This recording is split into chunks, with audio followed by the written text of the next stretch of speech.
Bismillahirrahmanirrahim. Assalamualaikum warahmatullahi wabarakatuh.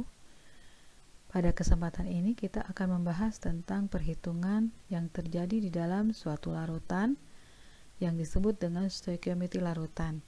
Perhitungan kimia ini sama seperti perhitungan kimia pada pembahasan konsep mol di kelas 10. Perbedaannya di sini kita melibatkan rumus tentang molaritas dan pH. Ibu ambil 3 contoh soal saja. Di sini soal yang pertama yaitu gas hidrogen didapatkan dari reaksi antara logam seng dan larutan asam nitrat. Harus kalian perhatikan kalimat soal tersebut dengan benar. Kalau kalimat tersebut kita tulis dalam persamaan reaksi seperti ini, jadi Zn atau seng bereaksi dengan HNO3 menghasilkan gas hidrogen selain dari garam yang terbentuk. Kemudian di kalimat berikutnya, hitung volume asam nitrat. Ini adalah suatu pertanyaan. Jika konsentrasinya 2 molar, artinya nanti kita akan menggunakan rumus molaritas yang diperlukan untuk dapat menghasilkan 6,72 liter gas hidrogen pada keadaan STP atau standar. Kalau ada data seperti ini, ada volume, ada keadaan standar, artinya kita bisa menentukan berapa jumlah mol dari gas hidrogen tersebut. Oleh karena itu, langkah pertama yang harus kamu lakukan adalah menentukan jumlah mol dari gas hidrogen. Untuk menentukan mol dalam keadaan standar, maka volume dibagi dengan 22,4.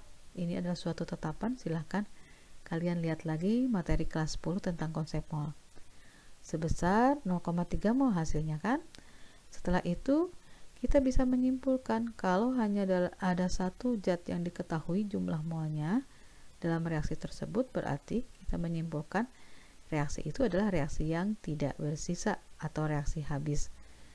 Berarti kalau kita menuliskan persamaan reaksi ini secara setara, maka perbandingan koefisien itu akan sama dengan perbandingan jumlah mol yang bereaksinya.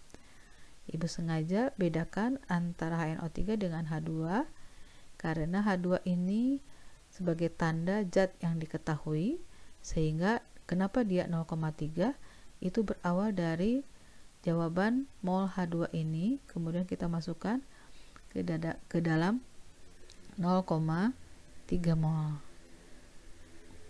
Di sini ya. Jadi ada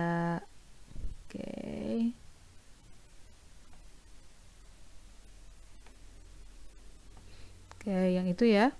Jadi untuk menentukan jumlah mol yang lainnya, kita cukup melihat perbandingan koefisiennya. H2 koefisiennya 1, ZnNO3 2 kali 1. HNO3 saja yang berbeda 2 kan? Nah, berarti jumlah mol yang lainnya sama 0,3, 0,3. Tetapi kalau untuk HNO3 karena koefisiennya 2, maka 0,3 dikali 2 berarti 0,6. Ini akan kita cari berapa jumlah volumenya kalau diketahui 2 molar dan di sini ada 0,6 mol. Artinya kita menggunakan rumus molaritas. Molaritas itu adalah mol dibagi volume atau liter. Sehingga kalau kita disuruh mencari volume tinggal dibalik saja rumusannya. Sehingga menjadi jumlah mol dibagi dengan konsentrasinya atau molaritasnya. Maka volume HNO3 hasilnya adalah 0,3 liter. Oke. Baik, yang contoh yang kedua adalah suatu larutan He mempunyai pH 3. Kalau pH dari asam ini diketahui sebanyak 3, artinya kita bisa menentukan berapa jumlah konsentrasi H+-nya. Pertanyaannya, tentukan volume CaOH2 0,1 m yang diperlukan untuk menetralkan. Dinetralkan oleh 50 ml asam iodida atau asam tersebut. Maka kalau kita tulis persamaan reaksinya adalah seperti ini. Kalau netral itu artinya jumlah H+ dari HI itu akan bereaksi habis dengan jumlah OH- dari CaOH2. Maka kita bisa menggunakan rumus langsung, yaitu dengan rumus penetralan. Sebelum itu kita berarti harus tentukan dulu berapa konsentrasi dari si HI. Kalau pH diketahui 3, artinya konsentrasi H plusnya adalah 10 pangkat min 3. Kalau pH-nya 4, konsentrasi H plusnya berarti 10 pangkat min 4. Ya, ini sudah kita bahas sebelumnya. Oleh karena itu, karena HI-nya adalah 3, 10 pangkat min 3 nanti, maka konsentrasi H plusnya adalah juga sama. Karena kalau ini diuraikan, H plusnya jumlahnya adalah 1. Koefisiennya sama 1. Oke, ini adalah rumus penetralan. Yang harus disesuaikan adalah jumlah H plus atau OH-nya. Misalnya V1M1 ini adalah untuk asam, V2M2 ini adalah untuk basa. Karena yang namanya penetralan itu kalau asam dinetralkan oleh basa. Baiklah, di sini asamnya adalah HI, kita lihat hanya jumlahnya 1, itu sebagai patokan. Basanya, nah CaOH2, OH-nya 2 kan? Maka nanti di dalam rumusnya agak berbeda. Sehingga kalau kita selesaikan seperti ini. Rumus umum penetralan kita masukkan. Yang sebelah kiri kita masukkan data HI atau asam, sebelah kanan data basa. Karena untuk basa itu OH-nya ada 2, maka ini kita cantumkan dikali 2. Karena yang kita sesuaikan adalah OH-nya, bukan si basanya. Kita masukkan ini 50 ml ya, sesuai dengan data yang di atas. Jadi hati-hati membaca soal, jangan sampai salah masuk. Kemudian yang kita cari adalah volume CaOH2. Ini konsentrasinya dari 0,1 yang ini. Sedangkan konsentrasi HI dari hasil perhitungan yang atas. Sehingga hasil akhirnya adalah VCaOH2 0,25 ml. Kalau satuan yang kamu masukkan adalah mililiter, berarti nanti hasil akhir adalah mililiter.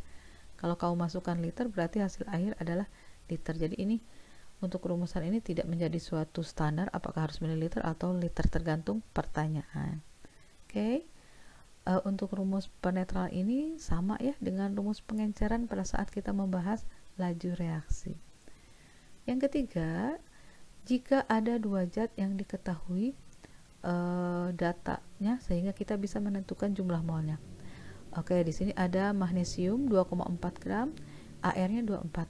Udah terbayang pada saat kita membahas konsep mol dengan menggunakan massa ya. Kemudian yang kedua, ada 500 ml larutan HBr 0,5 m. Ini juga bisa kita cari jumlah molnya. Persamaan reaksinya seperti ini. Apakah sudah setara? Belum ya, karena ini ada Br-nya 2, ini cuma 1. Pertanyaannya ada 2. Berapakah massa per reaksi bersisa? Yang kedua, volume dalam keadaan standar. Berarti berbeda dengan soal nomor 1. Kalau soal nomor 1 reaksinya tidak bersisa. Kalau yang ini bersisa. Cirinya apa? Untuk menentukan apakah bersisa atau tidak, berarti ada dua zat bereaksi yang diketahui nanti jumlah molnya. Kita cari jumlah molnya. Karena dia ada data massa dan AR, berarti kita gunakan rumus massa dibagi AR sehingga hasilnya 0,1 mol Mg.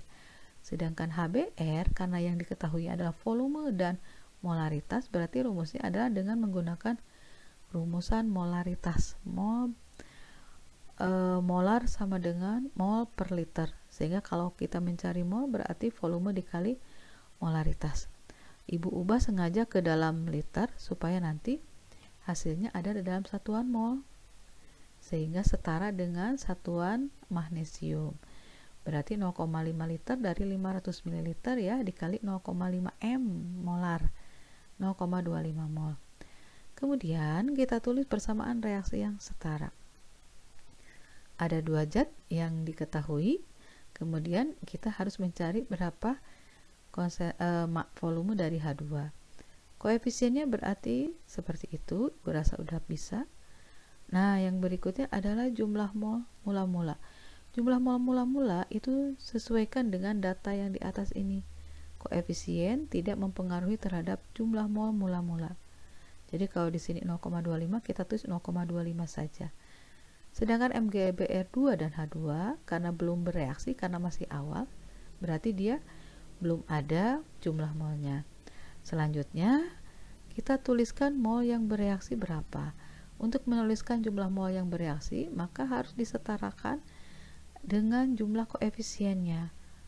Oleh karena itu, kalau di sini mula-mulanya Mg-nya 0,1, koefisiennya 1, artinya HBr yang bereaksi harus 2 kali lipatnya, sehingga jumlah mol yang bereaksinya adalah 0,20. Jumlah molnya lebih dari jumlah mol awal lebih daripada reaksi ya, berarti ini memungkinkan. Kemudian MgBr2 dengan H2 ini adalah hasil reaksi, sehingga hasil reaksinya berapa? Ya kita sesuaikan dengan koefisiennya. Selanjutnya yang terakhir kita kurangi. Mol sisa adalah 0,05 untuk HBr, dan MgBr2 dan H2 itu hasil akhirnya 0,1 mol. Nah, pertanyaannya yang A, berapa massa pereaksi bersisa? Siapakah pereaksi bersisa? Berarti pereaksinya adalah HBr yang bersisa sebanyak 0,05 mol. Karena yang ditanyakan massa, maka kita menentukan dengan rumus mol dikali mr. Oke, jangan lupa jangan sampai salah memasukkan data molnya.